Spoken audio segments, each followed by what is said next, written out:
पापा क्या करते थे आपका?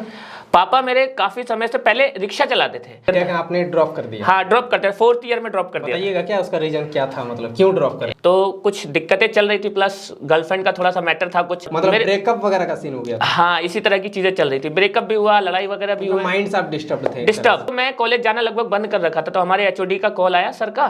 फिर उन्होंने मेरा हाव भाव देखा, तो उन्होंने कहा देखो बेटा, अगर डिग्री नहीं लोगे तो जीवन में कुछ कर नहीं पाओगे। मैं कहा सर ऐसी बात है क्या? तो मेरे को आ गया गुस्सा। मैं कहा ठीक है सर, अब तो बिना डिग्री के ही करेंगे, और मैंने फिर वो छोड़ दिया। अर्निंग के बारे में आप क्या बताना चाहोगे? जैसे इतने सारे चैनल्स है तो कितना क्या हो जाता है? हाय एवरीवन, आप सबका फिर से एक नए वीडियो पे स्वागत है। सो दोस्तों, आज का ये कोई वीडियो नहीं है, आज एक मैं इंटरव्यू सेशन लेकर आया हूँ आप लोग के लिए। दोस्तों, आज की इस वीडियो पे जो हमारे गेस्ट है उनका नाम है सैम शेख। मैं बताना चाहूंगा, उनके पापा जो है ऑटो चलाते थे, फिर वो यूट्यूब पे आए। यूट्यूब पे आने से पहले वो पढ़ाई कर रहे थे, उन्होंने पढ़ाई को भी ड्रॉप कर दिया, फिर वो यूट्यूब पे आए। आज के दिन पे उनका 50 से भी ज़्यादा यूट्यूब चैनल है, खुद का 50 से भी ज़्यादा चैनल है। अब आप बोलोगे कैसे, तो वो मैनेज करने वाले काफ़ी सारे उनके टीम है जो कि मैनेज करती है, और आज के डेट पे वो यूट्यूब से लाखों रुपए पैसे कमाते हैं। तो आज उनके बारे में जानेंगे, और उनका मेन जो है चैनल उस पर 8 मिलियन से भी ज़्यादा सब्सक्राइबर्स हैं, और वो फैक्ट रिलेटेड वीडियोस बनाते हैं। तो अगर आप इस इंटरव्यू को पूरा देखते हो तो आपको नॉलेज मिलेगा कि आखिर फैक्ट रिलेटेड वीडियोस आप कैसे बना सकते हैं, आप कैसे चैनल बना सकते हैं, आप कैसे पैसे कमा सकते हैं, और ये 50 चैनल को कैसे मैनेज करते हैं। तो हेलो सैम भाई, आपका वेलकम है हमारे चैनल पर, and thank you so much Delhi से यहाँ तक आने के लिए। सफ़र आपका कैसा रहा, बताइए थोड़ा। सबसे पहले तो थैंक यू सो मच आपको मुझे पॉडकास्ट के लिए बुलाने के लिए, इस इंटरव्यू के लिए। और सफ़र बहुत ज़बरदस्त था। वैसे भी आपके मिलने के चक्कर में, एक्साइटमेंट में यहाँ आ गए बस। तो आपका डेट कब था? शायद 3 को आपको? हाँ, 3 तारीख की टिकट थी, तो 4 को सुबह आना था, तो 4 सुबह 9 बजे यहाँ पे आना था, तो 2 घंटे लेट थी ट्रेन। अच्छा, 2 घंटे लेट थी जी। तो चलिए, बहुत अच्छा लगा आप यहाँ तक आए। आपसे अगर हम लोग बात करेंगे, आप लोग हम लोग का मतलब फोकस रहेगा कि ज़्यादा से ज़्यादा लोगों तक आपका ये नॉलेज पहुंचाने का, ठीक है? कि आप कैसे इतने सारे चैनल्स को मैनेज करते हैं। ठीक है। तो सबसे पहले हम लोग जानेंगे आपके बारे में, ठीक है? कि आप थोड़ा सा बताइए कि जैसे कि आपका बचपन, जन्म आपका कहाँ हुआ, बचपन कैसा रहा, पढ़ाई आप कितना दूर की है, स्टडी वगैरह? जो मेरा बर्थ था वो मेरा बिहार में हुआ, लेकिन 2 से 3 महीने का था तो पेरेंट्स हमें दिल्ली ले आए। फिर यहाँ दिल्ली में वही पढ़ाई वगैरह हुआ, तो मैं बीटेक कर रहा था एक्चुअली में। मतलब आप बचपन से दिल्ली में ही? हाँ, बचपन से ही दिल्ली में, स्कूलिंग वगैरह सारी चीज़ें दिल्ली में ही, इवन घर वगैरह भी जो है दिल्ली में है, और पढ़ाई वढ़ाई भी हमारी वहीं से हुई। तो बीटेक कर रहा था मैं, तो उसमें मेरा ड्रॉप आउट हो गया था। वो रीजन आपने ड्रॉप कर दिया? हाँ, ड्रॉप करते, 4th ईयर में ड्रॉप कर दिया। बताइएगा क्या उसका रीजन क्या था, मतलब क्यों ड्रॉप कर दिया? एक तो उस समय क्या होता है, जैसे आपका जवानी का सीन होता है, जो स्ट्रगल टाइम पीरियड होता है, उसमें बहुत सारे फंडे थे, तो कुछ दिक्कतें चल रही थी, प्लस गर्लफ्रेंड का थोड़ा सा मैटर था कुछ। अच्छा। उस वजह से थोड़ा सा, देखिए सच्चाई है ये, लोग बोलते नहीं है, लेकिन मैं मानता हूँ ये सब चीज़ें होती है लाइफ में, और जिसको हम सामने वाले को बता रहे हैं उसको ये बताना बहुत जरूरी है, क्योंकि यंग आदमी इसमें ज़्यादा बिजी है इस तरह की चीज़ें। सही बात है, ताकि तो इसी वजह से दिक्कतें हुई, और मतलब ब्रेकअप वगैरह का सीन हो गया था? हाँ, इसी तरह की चीज़ें चल रही थी। ब्रेकअप भी हुआ, लड़ाई वगैरह भी हुआ। माइंड से आप डिस्टर्ब थे? डिस्टर्ब मतलब पढ़ाई पे फोकस नहीं था, डिस्टर्ब। जब आदमी डिस्टर्ब हो जाता तो यार कहाँ से होगा पढ़ाई पे फोकस। तो इस तरह से चीज़ें हुई, तो मैं कॉलेज जाना लगभग बंद कर रखा था। तो हमारे एचओडी का कॉल आया सर का, और उन्होंने पापा के साथ बुलाया कि आ जाओ आप। तो वहाँ मैं गया, तो उन्होंने यही बोला कि आप क्यों इस कॉलेज नहीं आ रहे, पढ़ाई पूरी क्यों नहीं कर रहे? तो मैं कुछ नहीं बोला। फिर उन्होंने मेरा हाव भाव देखा, तो उन्होंने कहा देखो बेटा, अगर डिग्री नहीं लोगे तो जीवन में कुछ कर नहीं पाओगे। अब पता नहीं मेरा बच्चा दिमाग था क्या। मैं कहा सर ऐसी बात है क्या, बिना डिग्री के कुछ नहीं कर सकते? उन्होंने बोला बिल्कुल कुछ नहीं। अब बाकायदा उन्होंने मुझे 2016 और 2026 10 साल का टाइम पीरियड करके कार्ड दिया था, उस पर लिख के दिया था 2026 में मेरे पास आना। वैसे अभी 2022 हुआ है, मतलब 10 साल बाद तुम आओ। हाँ, क्या कर, और तो बिना डिग्री के क्या कर पाए ये तो मुझे दिखाना। अभी 4 साल बाकी है वैसे। तो मेरे को आ गया गुस्सा। मैं कहा ठीक है सर, अब तो बिना डिग्री के ही करेंगे, और मैंने फिर वो छोड़ दिया। हालांकि वो मेरा बहुत मुश्किल डिसीजन था, मैं छोड़ने के बाद आया था तो बहुत परेशान भी रहा था, बट क्या करता, अब हो गया, क्या कर सकते हैं। हालांकि मैं ऐसी एडवाइस किसी को नहीं दूंगा, एजुकेशन इज मोस्ट इंपॉर्टेंट। बेशक मैंने 4th ईयर में ड्रॉप आउट किया है, बट मैंने वहां तक पढ़ाई कर ली थी। उतना दूर तो आपने? जी बिल्कुल। पापा क्या करते थे आपका? पापा मेरे काफी समय से पहले रिक्शा चलाते थे। पहले आप देखते होंगे पैडल वाला रिक्शा होता था। हाँ, पैडल वाला रिक्शा होता था। फिर उसके बाद पापा हमारे ऑटो चलाते थे, और काफी टाइम तक ऑटो ही चलाते, और अभी भी उनका मन ऑटो ही चलाने का। आपको पापा मतलब ऑटो चलाते हुए भी बीटेक का पढ़ाई करवा? हाँ। एक्चुअली क्या हुआ, बीटेक ऑटो चलाते चलाते ना, फिर वो बीच में क्या हुआ, मौका लगे तो वो सऊदी चले गए थे, क्योंकि यहाँ थोड़ा सा कमाई हो नहीं रहा था और पढ़ाई वढ़ाई करना था, तो सऊदी चले गए थे। फिर वहाँ से उन्होंने मुझे पढ़ाई के लिए कर दिया था, तो खर्चा वर्चा वहाँ से ड्रॉप कर दिया? हाँ। ड्रॉप करने के बाद फिर अब ड्रॉप कर दिया तो जाहिर सी बात है खर्चा तो चाहिए। तो उसके बाद हमने थोड़ा ट्यूशन वगैरह का स्टार्ट किया, ट्यूशन पढ़ाने लग गया मैं, क्योंकि मैं साइंस बैकग्राउंड से था, तो फिजिक्स टीचिंग करवाना, हाँ पढ़ाने लग गया, फिजिक्स, केमिस्ट्री, मैथ और इंग्लिश स्पीकिंग कराया करता था। तो वहाँ से बड़ा, उसमें 2 साल मेरा बहुत बढ़िया गया। कॉलेज के बाद 1-1.5 साल मेरा बहुत बढ़िया रहा, मतलब मैं लाख रुपए महीना कमा लेता था ट्यूशन से ही। मुझे पढ़ा के कमा लेते थे? हाँ, लाख रुपए महीना कमा लेता था। हालांकि जब मैं कॉलेज में था तो मैं भगवान से दुआ मांगता था कि मेरे को 18,000 रुपए की जॉब दे दो ताकि किसी तरह गुजारा हो जाए, लेकिन उसके बाद ट्यूशन। लेकिन वही बोलते हैं ना, एक बार आपकी पीक चढ़ती है फिर उतरती है, तो ऐसा ही हुआ। फिर मेरा ना वो ड्रॉप होने लग गया, मेरे पढ़ाए हुए बच्चे मेरे आसपास ट्यूशन खोलने लगे, तो आप ही का कॉम्पिटिटर बन गए। हाँ वही समझ लीजिए, हाँ कॉम्पिटिटर बन गए।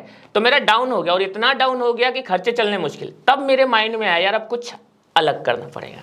हाँ, तो उसके बाद आपने तब मेरे के बारे में फिर कैसे आप? हाँ, तो एक्चुअली जब मेरे माइंड में आया कि यार कुछ अलग करेंगे, तो एक्चुअली उस समय ना 2017 में 16 के एंड में 17 के आसपास, तो उस समय ना डिजिटल मार्केटिंग का मैं बहुत ऐड देखता था। हालांकि ऐड अब भी आते हैं, उस समय भी आया करते थे। तो डिजिटल मार्केटिंग का ऐड आया, मैं वो चीज़ करने गया वहाँ पे। तो वहाँ पे क्या हुआ, वो कुछ और भी चीज़ें सिखा रहे थे। तो वहाँ ऑफलाइन आपने करने गया था? हाँ ऑफलाइन। अभी तो डिजिटल मार्केटिंग कोर्सेज वगैरह बिकता है, उस समय ऑनलाइन कर सकते हैं, वो ऑफलाइन था। ऑफलाइन आप गए? हाँ, तो वहाँ पे मुझे यूट्यूब के बारे में पता। मैंने कहा यार यूट्यूब से पैसे, मैं तो यूट्यूब से गाने सुनता हूँ, पैसे कौन कमाता है इससे। तब उन्होंने मुझे थोड़ा बहुत बताया कि देखो बेटा ऐसे ऐसे है, ऐसे। उस समय ना नोटबंदी का थोड़ा सिस्टम चल रहा था, तो बंदों ने दिखाया कि कैसे बंदे वीडियो बना रहे हैं, उनके लाखों लाखों व्यूज आते हैं। अब भैया मैं गरीब आदमी, लाखों का नाम सुनकर दिमाग खराब। मैं कहा है सर आते? कह रहा एक बार वीडियो डाल दो जीवन भर आएगा। तो फिर मैं लग गया उसमें, और खुद ही लग गया, मुझे कुछ आता नहीं था। पहला चैनल आपने कब बनाया था, कौन से ईयर में? 2017 फरवरी 5 फरवरी को पहला चैनल बनाया था, लेट्स टॉक फैक्ट एजुकेशन से रिलेटेड। पहले ऐसा एक्चुअली ये था कि मैं ना ट्यूशन पढ़ाता था, तो मैं मोटिवेट ही कर रहा था उसमें। पहला वीडियो मैंने मोटिवेशन के थ्रू बनाया था कि लोगों को मोटिवेट कर सको, कैसे हमारे भगत सिंह है, महात्मा गांधी जी, उन्होंने कैसे लाइफ में अच्छा किया। तो ये वीडियो डाला था मैंने पहले। तो वो चैनल फिर क्या हुआ, चैनल चला? हाँ, तो ये डाला, तो ये मेरा ग्रो नहीं हुआ। तो उस समय ना ऐसे ही टाइम पास वीडियो देखा करता था कि यार क्या डालूं, जैसे हर यूट्यूबर की कहानी है, यार कल क्या डालूं, परसों क्या डालूं। तो उस समय ना ये फैक्ट की वीडियोस बड़ी वायरल होती थी। मैं देखा यार इसके इतने व्यूज क्यों आ रहे हैं, कभी मतलब 2 मिलियन, कभी 4 मिलियन। मैं कहा यहाँ 200 व्यूज 100 व्यूज नहीं आ रहे, इनके 4-4 मिलियन। मैं कहा यही डालेंगे यही डालेंगे, ये आसान लग रहा है ना। हाँ यही डालेंगे, इतना व्यूज आ रहे हैं, ये इतना ही चाहिए। पता नहीं था कैसे बनेगा, शुरू कर दिया बस। तो फिर इसके बारे में कैसे आपने नॉलेज कहाँ से मिला कि कैसे मतलब करना है? सब है ना यूट्यूब, सारा यूट्यूब से ही सीखा? सारा यूट्यूब से। उस समय तक धर्मेंद्र सर थे, उस समय तो 3-4 लोग थे बताने वाले, उसमें धर्मेंद्र सर भी थे। तो इन्हीं की वीडियोस देख के कैसे YT स्टूडियो चलाना है, कैसे वीडियो डालनी है, कैसे टाइटल डालना है, कैसे टैग्स डालना है, ये सारी चीजें खुद ही सीखी है। मेरे को काफी टाइम लगा क्योंकि स्टार्टिंग का था। हाँ, तो समय लगा। यहीं से सीख करके यहीं पे डाला। तो 2017 में जब आपने पहला चैनल बनाया, वो चैनल फिर छोड़ के फिर फैक्ट रिलेटेड आप चैनल बना लिए? वो भी फैक्ट का ही था। अच्छा, वो पहला भी फैक्ट का ही था, मतलब थोड़ा सा कैटेगरी जो चैनल था ना उस पे पहले मैंने एजुकेशन से रिलेटेड मोटिवेशन डाला, ठीक है। उसके बाद वो नहीं चला तो उसी चैनल पे फिर मैंने फैक्ट डालना शुरू कर दिया, वो बंद कर दिया। ऐसे सिस्टम था। तो कब तक फिर ग्रो कब हुआ आपका चैनल, जैसे वायरल वगैरह वीडियो वगैरह? पहली वीडियो तो मेरी 4-5 महीने में थोड़ी सी वायरल हुई थी, 30,000 व्यूज तक गया। फिर उसके बाद ना काफी लंबा टाइम वेट करना पड़ा। फिर उसके बाद जब वायरल हुआ फैक्ट का, तब तक फंसी नहीं थी। फिर फैक्ट की जो फंसी ना, फिर तो नहीं रुकी। पहला पेमेंट आपका कब आया था? 2017 में आपने स्टार्ट किया चैनल? हाँ। पहला पेमेंट फिर कब? 2017 के ही एंड में आ गया था, मतलब 1 साल। हाँ 1 साल। आप 1 साल मतलब मेहनत किए वो? हाँ 1 साल मेहनत किया, उसमें पेमेंट आ गया। एक्चुअली वीडियो फंस गई मेरी, पेमेंट तो जल्दी आ जाती, 6 महीने में आ जाती, लेकिन मेरा एडसेंस का पिन नहीं आ रहा था। पिन नहीं आ रहा? हाँ, तो उसने मेरे को 6 महीना और झुला दिया, तो उसमें टाइम लग गया। तो वो था एक चैनल जिसका आपने पूरा स्टोरी बता दी, वो सबसे पहली जो थी। हाँ, अब बताइए कि आपका कैसे ये नॉलेज आया कि अब थोड़ा सा इसको एक्सपेंड करते हैं, और इतने सारे चैनल्स का मालिक आप कैसे बन गया? एक्चुअली क्या हुआ, जैसे ही चैनल हमारा रन किया उसके पैसे आ गए हमारे 1 साल के उसमें। तो कर्जा वर्जा था हमारे ऊपर, वो कर्जा वर्जा हमने सारा निपटा दिया और बाइक वाइक भी ले आए। उसके बाद हम लोग खाली बैठे थे, मतलब काम तो कर रहे थे बट हम ऐसे ही बैठे थे। तो मेरा जो पार्टनर है नाजिम, उससे मैंने पूछा यार एक बात बता, फैक्ट में इतनी कैटेगरी, इतने सारे चैनल है, 40-50 चैनल है और हमारा एक ही चैनल है, हम ज़्यादा नहीं बना सकते? तो मुझे भैया कहता है, उसने बोला हाँ भैया कर सकते हैं। तब मैंने कहा करते हैं। तो फिर हमने सबसे पहले 2 एम्प्लॉय हायर किए। हाँ, मतलब हमारे पास जो पैसा आ रहा था उसमें से हमने 50-60% है ना 2 एम्प्लॉय के लिए लगा दिया। क्योंकि देखिए सिंपल है, अगर आपको आगे बढ़ना है तो ज्यादा लोगों को हायर करना पड़ेगा, अकेले आप कितना काम कर लेंगे? अकेले नहीं। तब मेरे को माइंड में आया टीम तो बनाना पड़ता है। बस फिर मैंने 2 बंदे हायर किए जिनको सैलरी में 10-12 हज़ार दे रहा था उस समय पे, और फिर उसके बाद तो फिर मैं बढ़ाता ही चला गया। तो फिर आप चैनल उस और नया और उसको मैनेज करने के लिए एक एक इसमें क्या हुआ, अब जैसे मान लीजिए शुरू में तो हमने क्या किया, 2-3 चैनल बना लिए मैंने और मेरे पार्टनर ने मिलकर, ठीक है, बना लिए। अब उसके बाद दिक्कत आई और चैनल बनाना है, तो एक चीज़ समझ में आ गई कि मैं अकेला ना इतने चैनल नहीं चला सकता और ना ही मेरा पार्टनर, ठीक है। तो फिर मेरे समझ में आया कि जो जानने वाले हैं, ट्रस्ट के बंदे हैं, उनको बुला के लाओ, उनको उनका काम छुड़वाओ, उसमें कितना आएगा ही। तो उनको आप मतलब सिखाते थे भी खुद, हाँ, कि कैसे बनाना हाँ, है वीडियो, हाँ, कैसे क्या करना है, सारी चीज़ें हम खुद। हम क्या करते हैं, जितने भी हमारे पार्टनर हैं उनको क्या करते हैं, सिर्फ ये बताते हैं कंटेंट कैसे सर्च करना है, ठीक है, अपलोड कैसे करना है, टाइटल वगैरह कैसे डालना है, थंबनेल बनवाना कैसे, बाकी सपोर्ट तो हम देते हैं उनको। वीडियो एडिटिंग भी ऑफिस से होता है, थंबनेल भी ऑफिस से बनता है, सारी चीज़ें।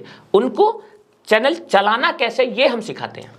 तो जैसे आप नया चैनल बनाते हैं तो उसको बूस्ट करवाने के लिए आप मेन चैनल से थोड़ा सपोर्ट भी करते होंगे। ये किसी चैनल में करते हैं, किसी चैनल में नहीं करते। सब चैनल में करने की जरूरत नहीं पड़ती। जैसे मान लीजिए मुझे आज नया चैनल शुरू करना है, ठीक है, तो सबसे पहले हम उसको करने देते हैं काम, 1 महीना, 2 महीना, 3 महीना, 4 महीना। इससे 2 चीजें होती है, उसको एक्सपीरियंस भी होता है और प्लस कई बार यूट्यूब खुद ही सजेस्ट कर देता है, तो परेशान होने की जरूरत, कुछ करना नहीं पड़ता। और जब देखते हो भाई 4-5 महीने हो गए, 6 महीने हो गए, कोई नहीं हो रहा, तब सपोर्ट लेना शुरू ऐसे। तो अब आप ये बताओ, आप तो आज के डेट में बहुत ज़्यादा सक्सेसफुल हैं, आपके इतने सारे चैनल चल रहे हैं, आप अच्छा खासा अर्निंग कर रहे हैं, अर्निंग के बारे में भी आगे बात करेंगे।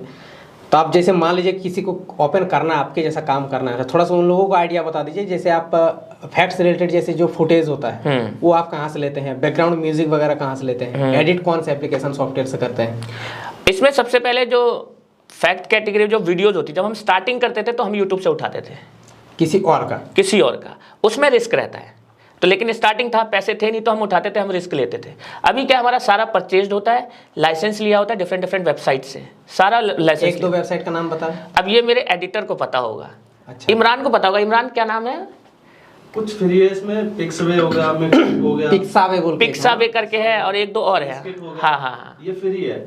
मतलब यही है कि एक तो पिक्सावे वगैरह हो गया, ऐसी 2-3 वेबसाइट और भी है, तो वो सारी चीज़ें ये मैनेज कर लेता है। तो सारा मतलब परचेज लेना है, क्योंकि सेफ भी रहना है, क्योंकि लंबा लॉन्ग टर्म करना है तो सेफ रहना है। इसी तरह म्यूजिक का भी गेम है। म्यूजिक का भी आपने मतलब परचेज करते हैं? हाँ, सब कुछ। और एडिटिंग कौन सा सॉफ्टवेयर से होता है?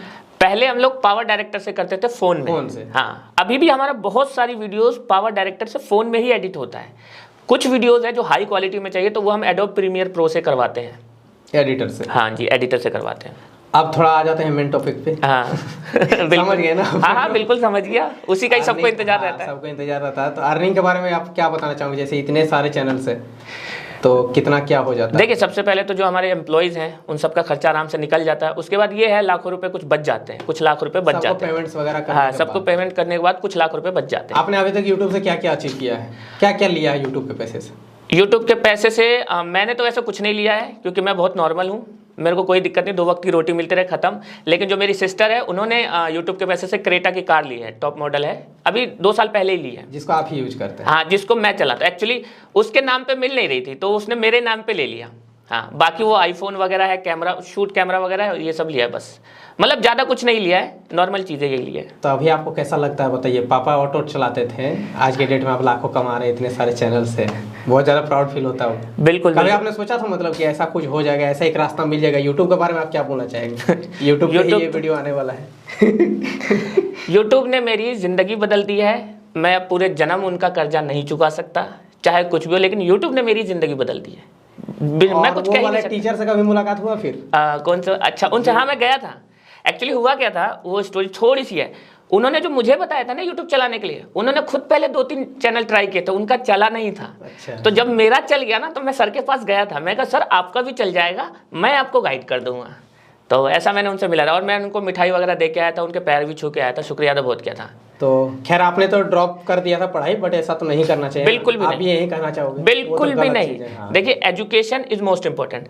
अगर आप मेरे को कहेंगे ना कि मैं जो बोल रहा हूँ कि डिग्री क्यों लेनी जरूरी है, डिग्री के साथ साथ जो एजुकेशन हम लेते हैं उसकी वैल्यू है। अब मान लीजिए, क्या पता अब जो मैंने ये चैनल का दिमाग लगाया कि इतने करवाने, क्या पता ये मेरी पढ़ाई की वजह से हुआ हो। हाँ, ये तो है। ये भी तो हो सकता है। नॉलेज तो चाहिए, नॉलेज तो चाहिए ना। अब जल्दी क्विक करना है। अब बीटेक करा तो उसमें मेरा एक सब्जेक्ट था, बिजनेस से रिलेटेड सब्जेक्ट था उसमें, तो हो सकता है जो मैंने दिमाग लगाया वो उसी बुक्स की वजह से बढ़े। तो देखिए, एजुकेशन इज इंपॉर्टेंट।